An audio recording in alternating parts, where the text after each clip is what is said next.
Sementara itu pemirsa, informasi terkait kebakaran hutan Kalimantan ini juga bisa kita lihat di Google Map. Dari tayangan Google Map, titik api nampak memenuhi Pulau Kalimantan.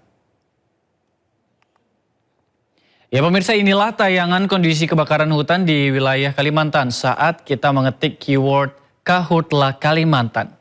Google Map langsung menunjukkan titik api yang terjadi memenuhi wilayah di Pulau Kalimantan.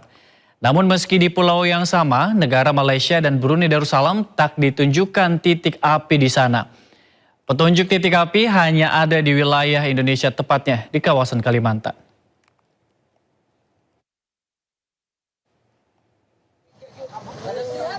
Akibat jarak pandang yang terbatas, sebuah truk membawa produksi sepeda motor baru terguling. Asap tebal dengan jarak pandang terbatas sebabkan truk tak mampu mengontrol lajunya. Situasi asap tebal akibat kebakaran hutan ini sangat membahayakan pengguna jalan. Hingga saat ini titik api masih belum padam sepenuhnya.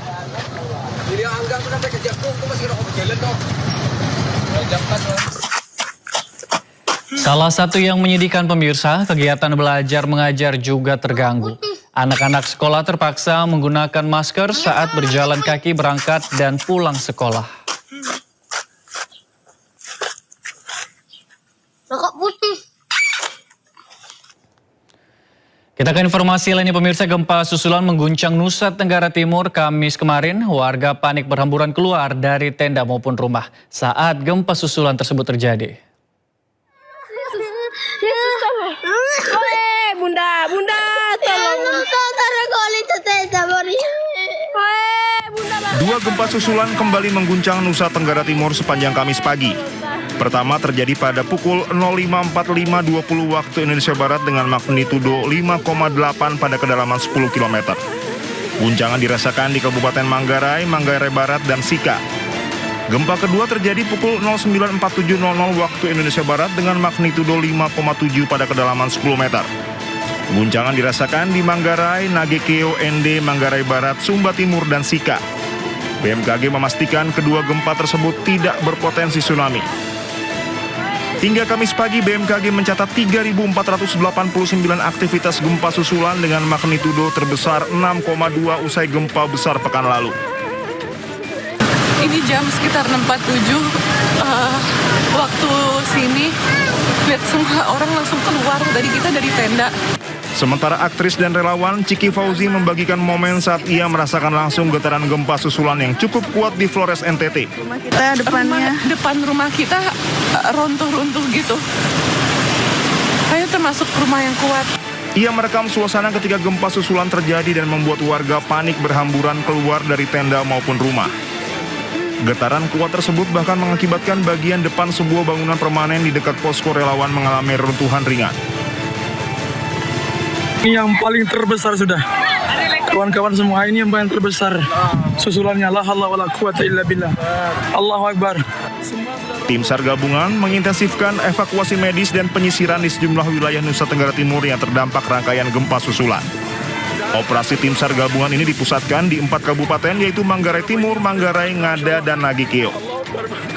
Operasi tanggap darurat dimulai sejak pagi dan memprioritaskan kelompok rentan yakni lanjut usia dan ibu hamil yang mengalami guncangan psikologis serta trauma akibat gempa susulan bermagnitudo 6,0. Sejumlah warga dievakuasi ke lokasi penanganan yang lebih aman dan memadai. Seluruh unsur SAR di lapangan tetap dalam kondisi siaga penuh untuk merespons setiap perkembangan situasi pasca gempa.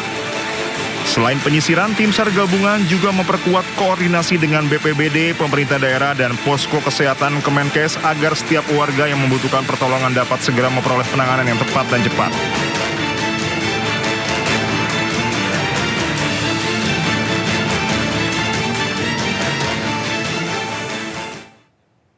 Pemirsa, Wakil Presiden Gibran Rakabuming Raka menemui korban gempa Maumere di Kabupaten Sika, Nusa Tenggara Timur. Dalam kunjungannya, Wapres membawa sejumlah mahasiswa psikologi untuk membantu trauma healing. Kehadiran Wakil Presiden Gibran Rakabuming Raka di salah satu posko pengungsian gempa di Kabupaten Sika, Nusa Tenggara Timur disambut puluhan warga. Sejumlah warga mengerumuni Gibran untuk menyapa dan bersalaman. Wapres kemudian menemui warga yang berada di pengungsian untuk menanyakan keadaan para pengungsi. Selain itu, Wapres membagikan buku dan mainan untuk anak-anak serta peralatan bayi. Rombongan Wapres juga membagikan susu kotak untuk anak-anak di pengungsian.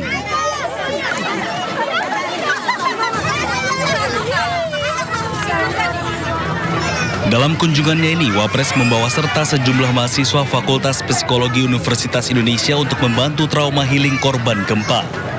Wapres menyebut kunjungan ini menjadi bagian dari upaya pemerintah untuk melihat langsung kondisi masyarakat terdampak bencana, sekaligus memastikan keperluan di masa tanggap darurat. Kita ke informasi lainnya pemirsa, Kementerian Haji dan Umroh usulkan biaya penyelenggaraan ibadah haji atau BPIH tahun 2027 naik 10 hingga 15% menjadi 107 juta rupiah. Namun biaya yang dibayar setiap jemaah justru turun dari tahun sebelumnya jadi 42 juta rupiah. Rencana diusulkan oleh Menhaj Muhammad Irfan Yusuf dalam rapat kerja dengan Komisi 8 DPR RI pada Rabu. Meski BPIH naik, namun ongkos haji yang dibayar oleh jamaah turun. Dari sebelumnya 54 juta rupiah tahun 2026 menjadi 42 juta rupiah tahun 2027 atau 40% dari keseluruhan BPIH. Biaya tersebut akan dipergunakan untuk biaya penerbangan hingga akomodasi di Tanah Suci. Sedangkan 60% sisanya atau sekitar 64 juta rupiah akan ditanggung oleh nilai manfaat dana haji untuk pelayanan konsumsi hingga biaya hidup.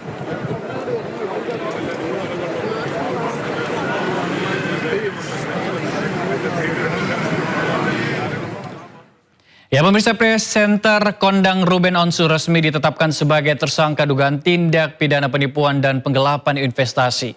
Penyidik kepolisian menemukan bukti yang cukup untuk menaikkan status pelapor jadi tersangka.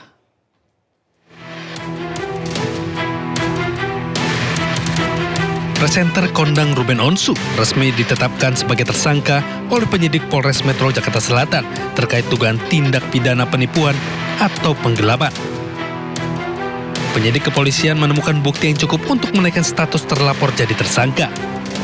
Menurut Kasih Humas Polres Metro Jakarta Selatan AKP Joko Adiwibowo, korban mengaku mengalami kerugian akibat janji investasi yang ditawarkan oleh pihak Ruben.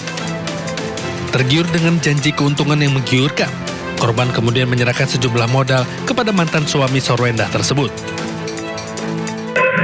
Terlapor saudara RSO statusnya dialihkan sebagai tersangka. Kemudian dibuatkan surat penetapan sebagai tersangka. Meski statusnya sudah naik menjadi tersangka, polisi menyatakan hingga saat ini belum melayangkan surat pencekalan ke pihak imigrasi. Namun penyidik telah menjadwalkan pemeriksaan perdana terhadap Ruben Onsu dalam kapasitasnya sebagai tersangka pada pekan depan. Dari Jakarta, Raffi Wardani, iNews melaporkan. Ya pemirsa, Sindosi yang akan kembali dengan berita menarik lainnya, tetaplah bersama kami.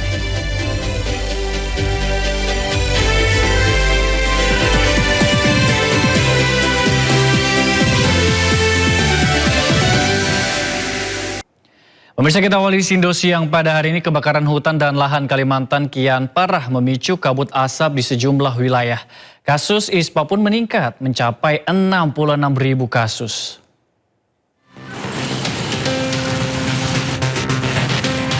Dampak kebakaran hutan dan lahan di Kalimantan Selatan membuat sebagian kota Banjarbaru, Kalimantan Selatan diselimuti kabut asap.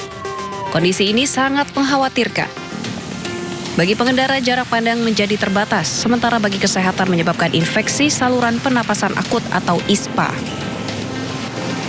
Berdasarkan data Badan Penanggulangan Bencana Daerah Kalteng, ribuan titik karhutla telah memicu kasus ISPA naik hingga mencapai lebih dari 66.000 kasus.